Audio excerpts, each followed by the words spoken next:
Eine ganz eigene romantische Stimmung lässt sich auf der heimischen Modelleisenbahnanlage mit einem Nachtbetrieb erzeugen. Im Dunkeln kommt das Auge zur Ruhe und die wenigen hell erleuchteten Objekte geraten sehr viel stärker in den Fokus. Einerseits können das beleuchtete Züge sein, deren Innenausstattung und Passagiere nun erst so richtig zur Geltung kommen. Andererseits, und darüber möchte ich heute reden, entfalten schön illuminierte Gebäude noch einmal einen ganz besonderen Reiz. Ich weiß, dass viele diesen zusätzlichen Aufwand scheuen und lieber auf die Darstellung der Dämmerung oder Dunkelheit auf ihrer Anlage verzichten. Aber ich möchte heute eine Lanze für den Nachtbetrieb brechen und Werbung für eine stilgerechte Beleuchtung der Gebäudemodelle machen. Wobei ich hier, wie immer, nur meine ganz persönliche Meinung wiedergebe und einen winzig kleinen Part unseres so facettenreichen Hobbys beleuchten kann. Denn natürlich soll jeder bei der Freizeitgestaltung nach seiner Fastor tätig werden und richtig oder falsch gibt es dabei nicht. Um einen Nachtbetrieb zu simulieren, sollte es selbstredend dunkler sein als am Tag. Man kann natürlich einfach auch das Licht im Hobbykeller ausschalten. Ich habe mich für eine spezielle Modellbahnbeleuchtung mit einem Tag- und Nachteffekt entschieden, mit der ich auch die Dämmerung sehr schön stimmungsvoll darstellen kann. Für alle, die sich das Video über meine Anlagenbeleuchtung ebenfalls noch anschauen möchten, habe ich es am Ende dieses Clips in einer Abspannkarte verlinkt. Zudem sollten Gebäudemodelle aus Kunststoff, die keine Maske aus Karton zum Auskleiden der Innenwände beiliegen haben, innen deckend mit schwarzer Acrylfarbe gestrichen werden, um ein Durchschimmern des Zimmerlichts durch die Außenwände zu verhindern. Heute möchte ich insgesamt 3 verschiedene Ansätze vorstellen, wie ich einzelne Zimmer in meinen Modellbahngebäuden beleuchte. Denn was ich tatsächlich nicht mache, ist komplette Gebäude oder ganze Straßenzüge gemeinsam zu beleuchten. Ich möchte nicht, dass, wie bei einem Stromausfall, das Licht in der ganzen Wohngegend plötzlich komplett erlischt und irgendwann wieder angeht. Wie in Realität sollen die Lampen einzeln an- oder ausgehen. Eine Möglichkeit, um dies zu erreichen, ist es, die Innenräume der Gebäude ebenfalls nachzubauen.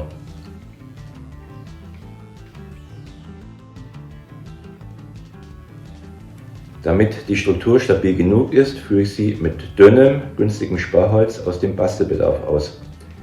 Der Vorteil ist, dass so die Inneneinrichtung gut zugänglich bleibt und die Beleuchtung beim Defekt leicht ausgetauscht werden könnte. Allerdings ist der Bau relativ aufwendig und teilweise dichten die Innenwände nicht gut genug zur Außenwand hin ab, sodass das Licht auch leicht in die benachbarten Zimmer hineinstrahlt. Zudem ist der Austausch der Leuchtmittel in den Zeiten von LEDs hoffentlich auch nicht mehr notwendig. Deshalb bin ich mehr und mehr dazu übergegangen, einzelne Zimmer, die ich beleuchten möchte, aus Karton zu gestalten und fest in das Innere des Modells einzukleben. Das geht sehr viel simpler und schneller, nur ist das Innere des Gebäudes nun nicht mehr so einfach zugänglich. Diese Methode kombiniere ich gern mit der dritten, noch einfacheren Technik, um einzelne Fenster zu beleuchten. Von Viessmann gibt es Lichtkästen, in die passende LEDs eingeklipst werden und die man dann bequem hinter das Fenster kleben kann. Wegen der fehlenden Raumtiefe und weil jedes Fenster einzeln beleuchtet werden muss, verwende ich diese nicht für große Zimmer mit mehreren Fenstern, aber für einzelne Fenster, wie zum Beispiel bei Badezimmern oder Treppenaufgängen, sind sie in meinen Augen ideal. Um noch mehr Abwechslung in die Szenerie zu bekommen, nehme ich auch verschiedene Lichtfarben her. So verwende ich gelbe, warm- und kaltweiße LEDs nebeneinander. Kaltweiße LEDs, die wohl eher LEDs, aber auch Leuchtstoffröhren darstellen und kaum den warmen Farbton einer Glühlampe treffen, sind für eine Anlage, die Ende der 1960er Jahre in den Epochen 3 und 4 spielt, reichlich stilwidrig. Denn Neonröhren kamen erst in den 80er Jahren auf. Aber hier schlägt für mich das abwechslungsreichere Aussehen die 100% vorbildgerechte Umsetzung. Damit nicht alle Lichter mit einem Schlag gemeinsam an- und ausgehen, müssen die Lampen einzeln oder in kleinen Gruppen getrennt geschaltet werden können. Da ich die Lichtstimmung in den gesamten Ablauf auf meiner Modellbahn mit einbeziehen möchte, scheiden einfache manuelle Schalter für mich aus. Die Lösung mit Schaltdecodern war mir hingegen zu unflexibel und zu teuer. Dann bin ich jedoch auf den Multiprotokoll-Lichtdecoder von Viessmann mit der Artikelnummer 5074 gestoßen.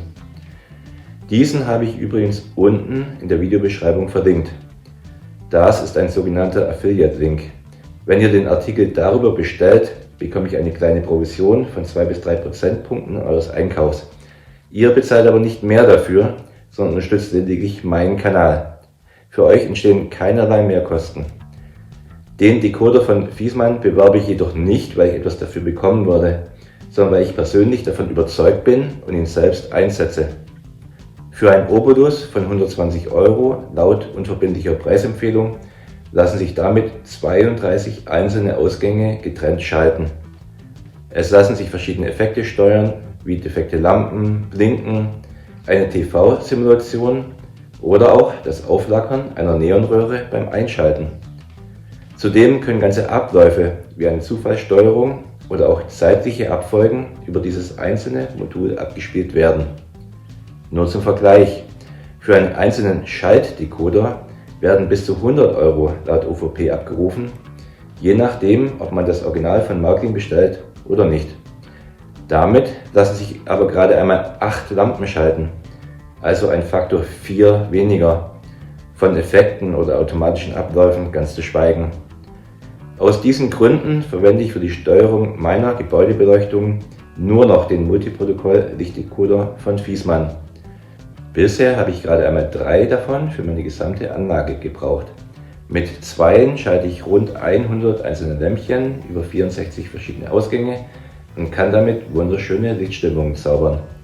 Einen dritten Decoder habe ich leider durch eine falsche Verschaltung selbst zerstört, als ich beim unbedachten, raschen Testen der Zimmerbeleuchtung 18 Volt Spannung auf einen Ausgang des Decoders gegeben habe und dieser, oder wahrscheinlich eher ein Kondensator oder ähnliches in seinem Inneren, sich in Rauch aufgelöst und seinen Betrieb eingestellt hat. Aber von solchen Missgeschicken versuche ich mich nicht vom Spaß an unserem gemeinsamen, wunderschönen Hobby abbringen zu lassen, sondern weiter zu lernen und euch an meinen Erfahrungen, seien sie positiv oder auch negativ, teilhaben zu lassen. Ansonsten vielen Dank für euren Besuch in meinem Hobbykeller. Falls ihr weiter mitverfolgen wollt, wie meine ganz persönliche Modellbahn-Traumanlage entsteht, so lasst gerne ein Abo da und schaut euch die weiteren Videos meiner entsprechenden Playliste an, die ich hier rechts verlinke. Ciao und pfiat euch, euer Jörg alias 1:87 Enthusiast.